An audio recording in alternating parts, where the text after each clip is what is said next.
Hello friends. घरातील सगळी कामे आवरून झाली होती आणि जेवायला काय बनवावं याच विचारत होते, तर दिसले मला पोहे. चला म्हटलं आपण आता पोहेच बनवूयात. रात्री आणली होती मकाची कणीस, तेही शिजायला टाकली आणि पोहे घेतले बनवण्यासाठी.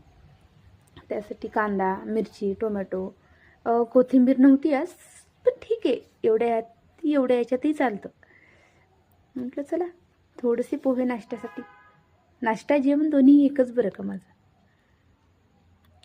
कढीपत्ता आणावं म्हटलं, म्हणून कढीपत्ता आणायला साईडला आपलं झाड आहे तिथे गेली.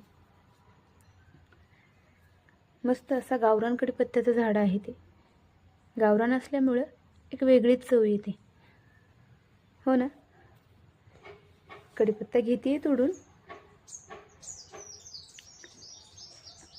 किती सुंदर दिसतोय पहा कढीपत्ता.